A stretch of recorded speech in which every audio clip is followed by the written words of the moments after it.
Okay, well, guys. Welcome back to Gulam TV. You know, this is your number one infotainment YouTube channel. And just a quick recap, guys. The last time we were here, we talked about teenagers. We started a new show called Teen Talk Republic. This is where teenagers get to sit together, get to discuss, get to know what affects us directly and how to curb the problems that really affects us directly. So last time we got to list them down. We listed a couple of facts zenye zinatufanya sisi teens that we don't live in the right way, the manner that is expected basically. So today I had promised that in the next episode we are going to elaborate further. We're going to pick on some 2 or 3 topics, then we talk about it broadly. Sorry, I have no one joining me for the podcast, but we'll just take it alone. If you have any question, just below the comment box, make sure you just present your question there. Then we'll discuss it in the next show, on the next episode, maybe if we have a guest. And if you also wish to be part of the podcast, you can continue the conversation on Instagram or DM me so that we can figure out a way where we can host you on our live podcast. So today we're going to talk about 2 things. These are the things that affect the today teenager in a very wide perspective. The number one issue is the screen violence. Guys, if you remember, I talked about screen violence the other time. This is where teens or youths depicts what they see from the social media, from their TVs, or anything, or even from the theater arts, just something in presented that people can watch. That is on-screen violence for me. And the next thing we're going to talk about is bullying. Bullying is so very common in all of us. Like kama kuna watu wenye wana relate na bullying ni watu wa 19 and the 21st century. Hapo hivyo mna relate na bullying vizuri sana.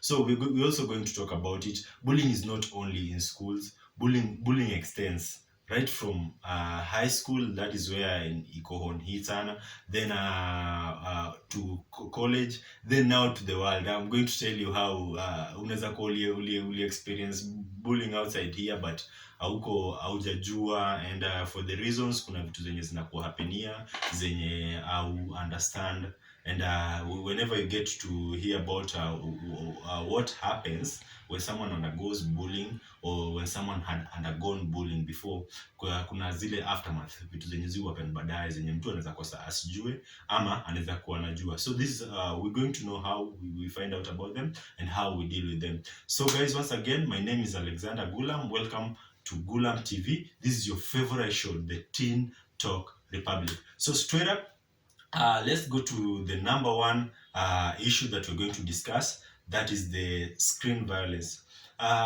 Like we see what is tunajua. The last time I talked about it, I had given an example of Reso. You guys have watched Reso for the longest time, as far as I'm concerned. Mimi nimewatch na nimewatch for the longest time. So Reso immediately inaanza ama after kuisha, there's always a disclaimer hapo hivyo mwisho inakoga, do not try this at home, and that disclaimer inakonga in bold, yani ina emphasize that this is not to be tried at home at any cost.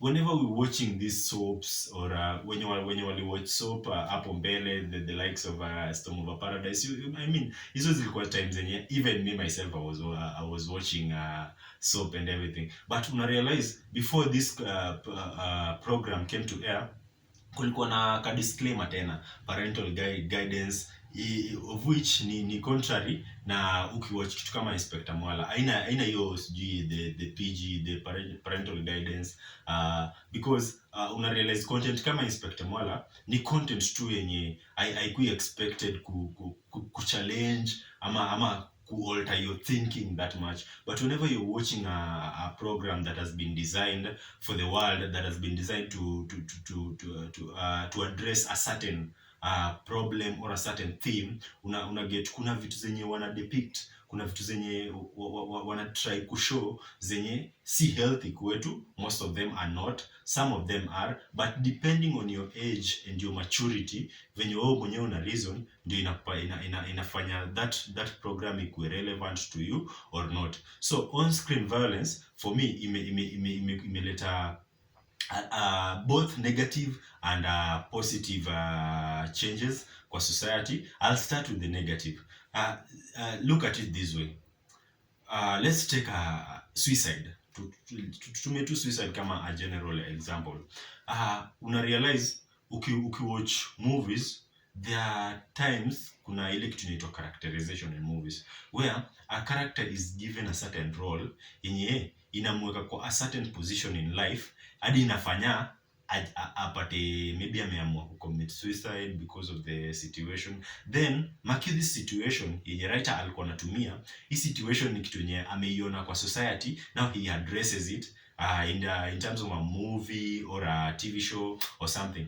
Then wewe ukishaiona hivyo and maybe you're going through the same thing, you realize that it's the end of the world for me. Ini kenye haifai kuwa inaniapenia, na ikiniapenia hivi, this is how I should tackle it. Unapata umekuwa influenced na wewe mwenyewe umeamua kuteka a drastic decision yenye it's not good to you or good to anyone else. On screen violence pia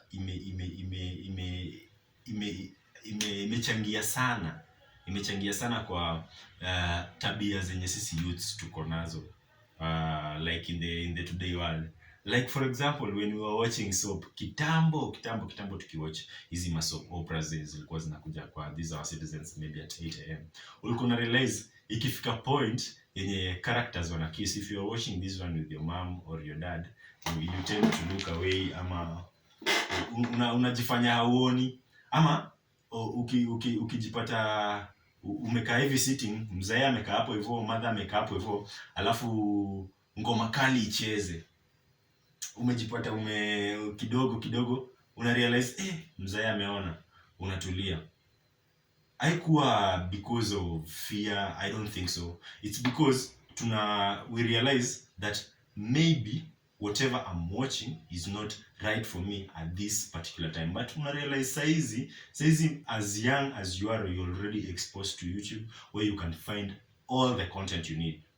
Sasa of course YouTube is in relation with the internet. Again, hapo hivyo tena ndio kwenye on screen violence ina apply at large, because una realize hapa hivi unaweza get kitu yote unataka, na hawa watu hawajai regulate knowing that ati ni mtoto anatumia ama huyu ni mtu mzima anatumia. So whatever you watch there, whatever you watch, how serial killers plan their murders, how people tackle their relationships, how people handle certain issues in life, hivyo ndio venye wewe una relate nayo, na hivyo ndio venye wewe unataka ku bring out in the present world, of which inaweza turn out kuwa positive or negative. For example, ukiwatch msee akiwa ana hustle, then unaangalia steps zake za hustle hadi place imefika place ameomoka, or he becomes the man he wants to be.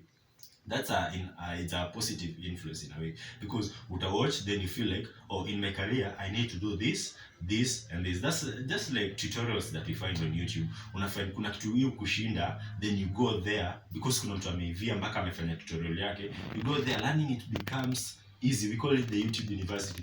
Learning becomes so easy. That's a very, very positive influence of on-screen kwa society. But ukiangalia hii issue, the reason as to why I talk about it is because most of us youths in ndio Kenya to affect.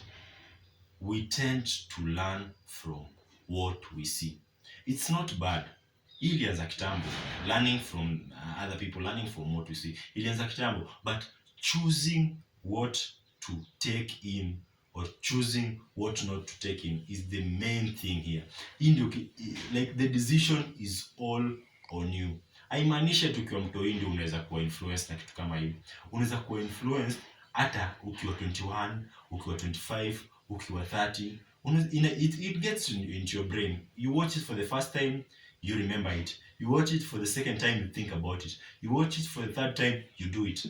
una get like na aijilimit iko hapo hivyo, so you'll watch it either way, you'll just find yourself watching it. So guys, let's take this conversation to another level. Of course kuna comment box yangu hapo hivyo, na before ufike kwa comment box, kindly make sure you subscribe, hit that notification button so that you become amongst the first people who receive content whenever we upload it. Guys, I'm going to talk about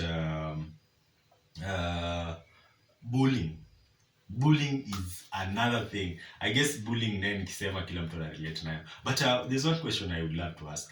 Mbona wase hutu bull wanakuwaga kidogo wamejaja ama nini? Does it mean mtu tu ako tu na body tu normal kama yangu haizi bully mse mwingine? No, that's a very wrong mentality. Bullying basically venye si tunai-understand kama kukuwa tu pressured na kuwa forced into doing things you don't want by people who either have power over you, have skills over you, or they have something big like money over you. So una realize ikiwa shule inakuanga about power or just power. Unapata mtu ni prefect ama mtu ni huge kukuliko ama mtu wako form 4, just ni authority na power in some way. Ukisonga ukienda college now becomes out of presentability ama cash, venye umejipackage, unapata that's where it exists. Na kuna wase wenye wana face bullying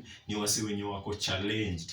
Unapata uko challenged cash wise, uko challenged in a way, si ati uko challenge, umebarikiwa in a way that uko oversize ama umejaja kwa lugha ya Kiswahili, lugha sanifu ya heshima tunasema umenenepa.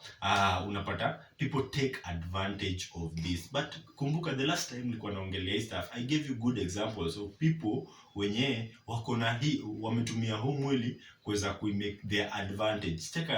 Take an example of someone like Willis Raburu, a renowned journalist hapa hivi Kenya. Ni mse anadupoa, na I think one of the things zenye zimemfanya kwa place yako ni juu hiyo mwili yake, then hiyo kucheka yake, just the character he created out of the situation he is in.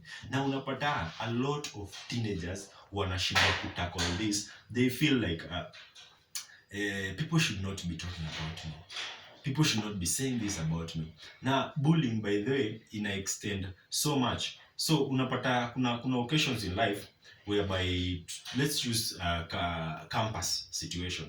Hapo ndio place kuna relate now sana. Una get people want to go out for something, wase wamehaya moti hapo hivyo, ndio hiyo trip ya Naivasha imeivana, tunafaa kwenda Naivasha.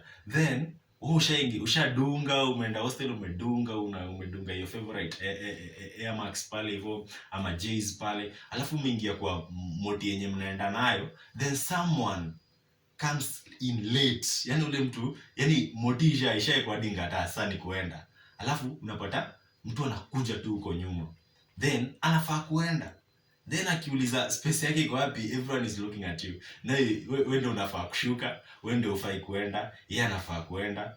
Unapata yani deliberately unaachua nyuma na ulikuwa usha set mind yako kuwa unaenda. Things like that could get into us na inafanya to feel low, inafanya to feel like we are not wanted. Nimwambia bullying is not about beating or taking something away from someone. Also making someone feel like he's out of place ama feel like ni mbona si mimi, mbona wase wananipasi kuwa lower than this other guy. So hii bullying venye ina extend to the like mature for us teens and youths wenye wako above 21 to 35, una realize inakuwa na different effects. Like it comes with unapata it comes with suicidal thoughts pia, like hizo venye tunaweza kuwa tumewatch kwa on screen violence. Pia inakam na low self esteem basically ndio lead kwa suicidal thoughts and everything. Pia depression.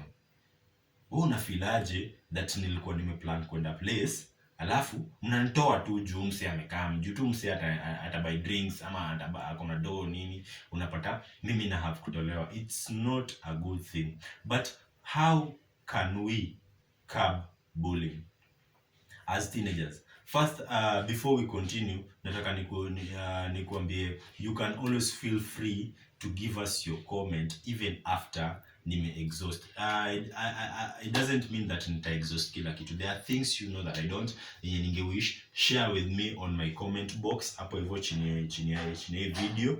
Alafu pia on Instagram, if you wish to continue the topic we talk about, it's gonna run like the whole week on my Instagram stories. So just ensure you also get time to relate with me, just to make this a communal conversation. So back to bullying again. Bullying actually it may lead to a lot of stuff, because there are forms of bullying that as guys we don't understand. Napata these are this is how you guys get bullied without knowing. You are threatened or blackmailed or have your things stolen. Unapata unapata hata ukiwa kampo umenokika mtu, ama when let me use a good example. When you chopi kwa class, like you're very bright, unapata, but now there are these people yes you are bright now, wana need favors zako. They need you to do the exams, they need you to help them in the assignments, unapata. So the first thing they'll use on you ni threats ama blackmail. I don't know where they usually get it, but they usually find a point in you that is not okay. Then they use that to blackmail, they use that to threaten you, or you just get your thing lost. Unapata tu vitu zako haziko. Then the only way unaweza get back is by doing whatever they want you to do. Now that is considered as bullying. Another thing, you are insulted or called nasty names. Like if you're not an art person, from the experience I've had, kama you're not an art person, it makes it very difficult for you to take anything. By anything I mean all sort of bullshit. Like si rahisi uweze tu kuona mtu amekutusi na we take with a smile. No, it's always very hard, because si wote tuko na emotions, and as you grow ndio emotions zako zinazidi kuget bigger na very sensitive. So ukiona mtu anakutusi, mtu anakuambia venye unakaa, venye miguu zako zinakaa za left zote, you start feeling mse ananiambia nini, alafu unapata mse anakuambia hivyo, ni mse you can't do anything to him, hata ufanye nini. So una realize the only way you have to deal emotionally, and if you're not emotionally strong, that's why me advise people, hata kama unajua it's not about talent, just get yourself involved in one or two art stuff. Art basically inakufanyanga ujue kurelate na the world at large without feeling less, because na sasa wewe ni art person, unaweza hata ambiwa work kama chizi. So hata mtu akikuita chizi, it's normal to you. Mtu akikuita mseni mjinga, unaweza choose kuwa huyo mjinga just because of the mentality yenye uko nayo art. So you guys better think about art as one of the things that you guys can be doing on your part time, or you guys can be doing anytime you feel unanid kufanya kitu yenye iko outside your career. Have nasty tricks played on them. Ushaona kuna hizi games zilikuanga high school, unapata mse anakuambia mse mrefu anaika hivi mkono, alafu anakuambia uruke uone kama utafikia hiyo mkono, then unaenda kuruka hivi, anakupiga zip, unajipata uko chini. That is not a good trick. It's a trick like unafaa kuunderstand mse ananid kunifanyia nini, but it's not a good trick, because unafanya hivyo mse anaanguka, wase wanaona, anachekwa, ana get ile feeling ya mbona mse amenifanyia hivi, ana get ile feeling ya anataka revenge. Na kama hawezi do revenge, nini atafanya? Atakuwa na feel hurt by the inside, na hiki kitu itamhaunt for a very long time. Atakosadi kuconcentrate. Anytime he sees you, anaona kenye ulimfanyia. Anytime he sees people who are there, they also see that in him.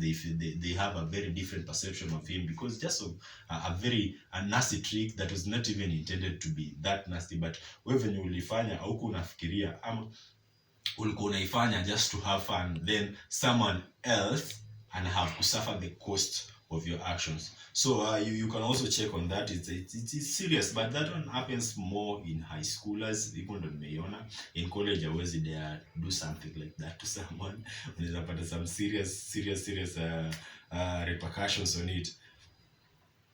Are hit, shoved around or beaten up. Iko everywhere. iko high school, iko primary, iko college na iko pia outside life.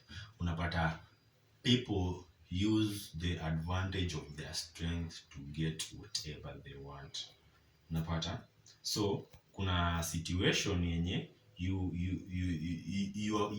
personal belief ama your personal strength inakuwa lao kushinda kitu, but because sasa kuna ule jamaa mwenye anakonga amejaa, kuna ule jamaa mwenye apendi kukosa Kenya anataka, na now that Kenya anataka ni wewe uko nayo, he has to use extra force on you. Ama kuna tu wale wase wenye wanatakanga waogopwe, so atakupita, atakufanyia vitu za ajabu. Hii inafanyika hadi kama umaliza shule, wewe ni mtu mzima, mtu tu ana choose tu kukuannoy, ana choose tu sit over you just to ensure that venye ulikuwa unamuogopa kitambo ndio utaendelea kumuogopa, not knowing that ana cause some emotional damage yenye inaweza turn out kuwa psychological, na unapata msee ako driven into depression without knowing, just because you wanted to prove your point.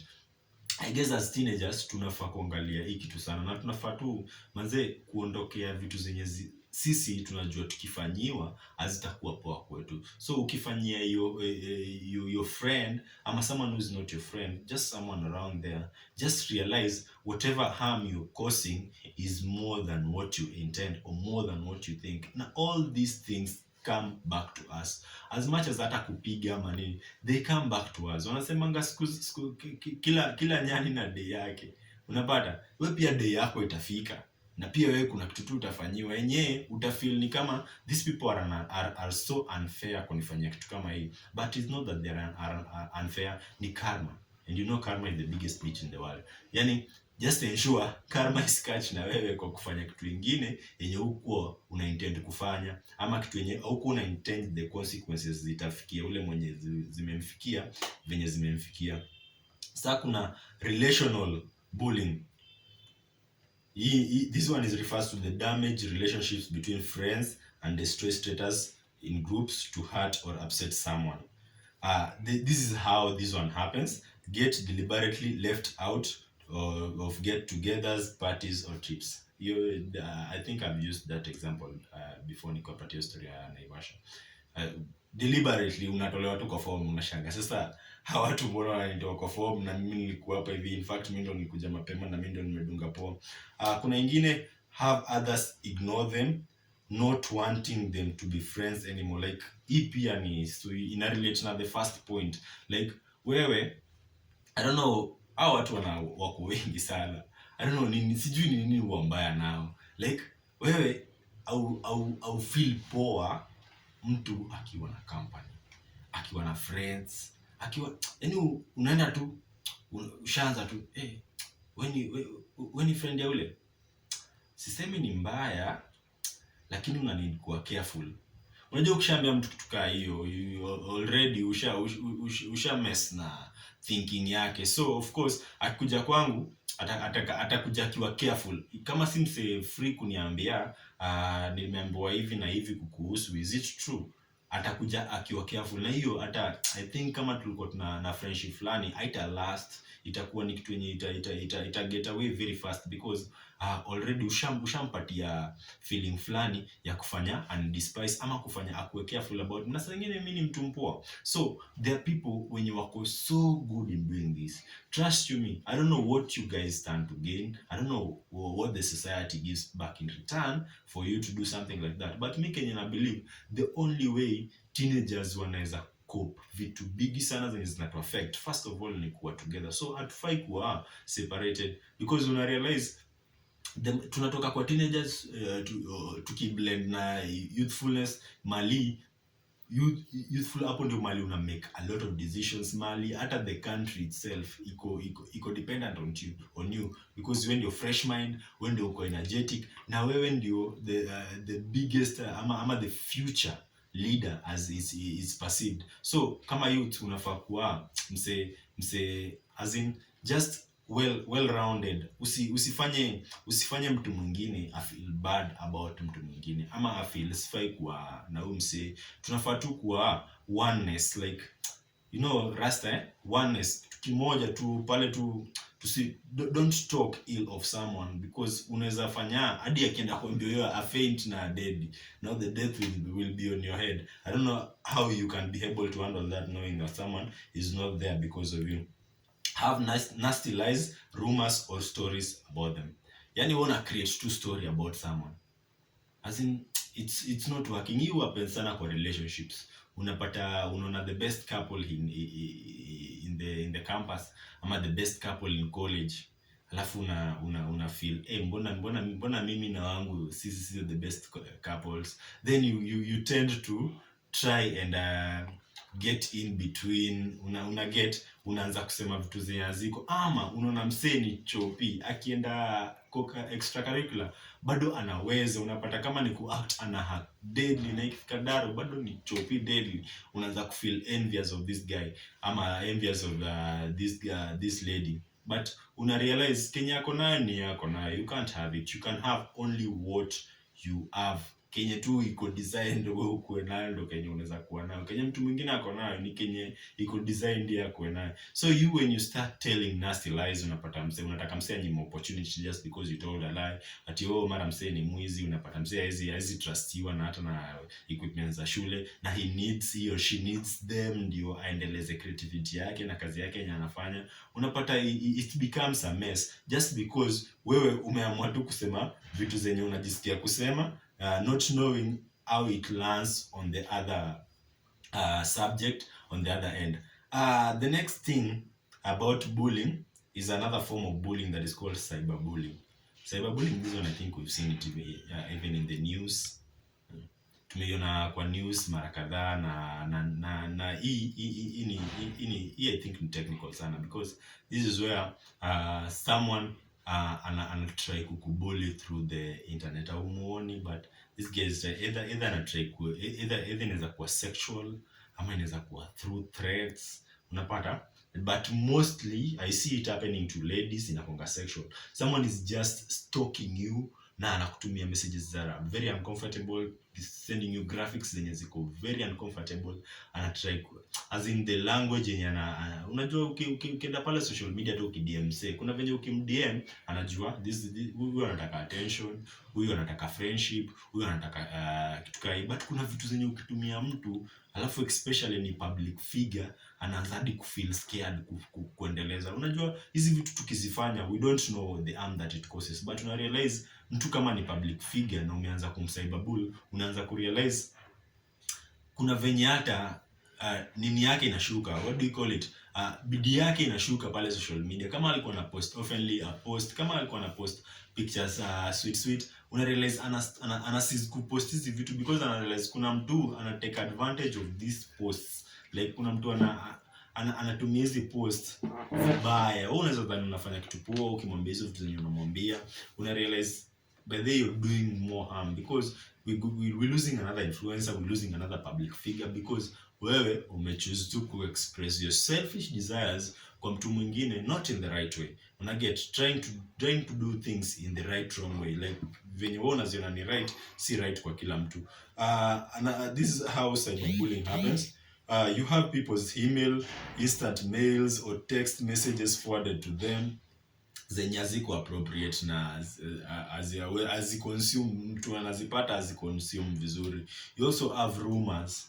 Unapata msee amechukua picha yako, ameifanyia photoshop, alafu ameipost, na ameifanyia photoshop iportray kitu ya udu sana, yeye ameipost, yeye anajibamba, ama kama ajibambi maybe ana address beef yenye mko nayo, but ame take this beef to another level. Like hizi ni vitu zenye ukisema about mtu, you just creating rumors for yourself. You're saying that someone is doing this and this, someone was caught doing this and this red-handed, then you have a similar picture or a picture that is closely related to the person, or just some evidence in closely related to the person, then you have this guy undergo a very harsh social media time just because ulikuwa una try kufanya kitu you should not be doing. Unafaa kufanya make other people's life easy by just doing the right thing, because una realize teenagehood we deal with a lot of things. This is where we even learn to strengthen our emotions. This is where we learn to strengthen our brains. Sasa wewe ukiweekend yangu, you don't expect me in the next 10 years niko okay, because these things zina affect day to day, unapata. And as much as you might not need me today, trust me, you'll need me tomorrow or the next tomorrow or the next year or the next decade. It doesn't matter when, but at a particular time in life utakuja kunihitaji, na ukinihitaji kama ulishani destroy, utanihitaji kama niko rehab, ama utanihitaji kama niko nimejifungia kwa nyumba just because of depression. I won't be able to perform whatever you will want me to perform at that particular time. The next thing is get threatening or aggressive emails, instant messages or text. Again, threats, I think nimeiongelea hapo mbele, so I'll not talk about it as much. Like we have people send us this one is I have experience in this. Once mtu alinitumia message fulani on Instagram, I'll show it. Kuna mtu alinitumia message, I don't know, I can't remember the name, alini DM akaniambia I'll shoot you. Personally hadi wa leo sijajua mbona msee aliniambia, na nilishindwa ku reply because it's not someone I know. I tried looking at the pictures, it seems that tunajuana, but ili get into me mpaka nikajiuliza kwani nime DM kadem hapa hivi na maybe ni DM yake. I didn't know, but I don't DM ladies on Instagram, so sikuwa najua, but ili niingia. Imagine just a text, inaweza kuwa ilikuwa prank, but for me it got into me, na si ikufanyika jana ama leo, ilifanyika kitambo na I can still remember it mpaka saizi. So unaweza imagine wewe Kenya unatumia ule mtu mwingine, unamtumia vitu zina arouse feelings zake, zinafanya msee aanze kufeel out of place. It's not a good thing, it sticks in the mind, like inakaa kwa conscious na msee mpaka anaanza kufeel enyewe siko okay, but ajui kwa nini hayuko okay. Anaanza kufeel things are not going the way I want them. Just kuna mtu tu anafinya tu, kuna mtu tu ana press buttons zingine kwa hizi ends zinafanya life inakaa so difficult for this other person. And that is a very big challenge, and it's considered as bullying. So ukianza ku experience vitu kama hizi, the only way tunaweza zikab is by just reporting to the necessary authorities. Kama ni Instagram, first of all you can report to Instagram.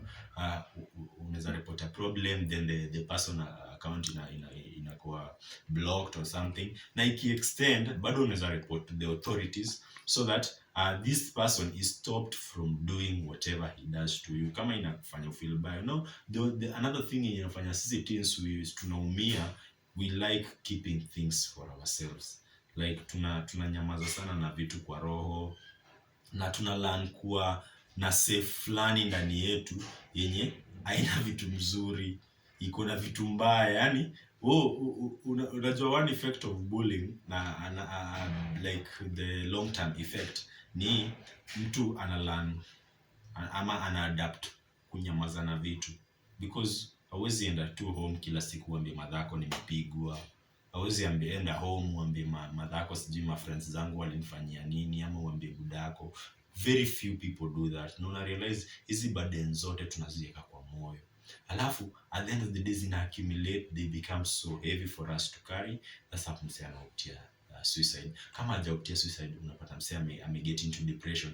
Unaanza kujiuliza kwani msee venye namuonaga tu anakaa tu fiti, ni aje ameshikwa na depression? But ni vitu zenye zina happen behind scenes, ni vitu mingi na amezieka. So another thing to walk out of this, just talk. Find someone talk to.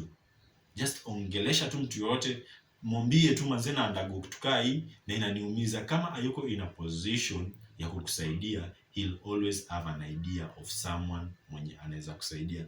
And guys, up to there I think nime exhaust the bit yenye mimi ningeweza provide for you guys. I'm so sorry, it's unfortunate that we don't have someone on the show today who could discuss naye, but I promise as we go on, whenever tumefika, I told you we're targeting 1,000 subscribers. If we reach 1,000 subscribers, first of all, the first promise, we'll start doing live shows. But again, tukifika 500, I'll start hosting interviews, I'll start hosting guests wenye ni specialists, kama psychiatrist, kama artist, we'll talk a topic when we have someone we can refer to, so that actually we have a conversation that inaelekea place.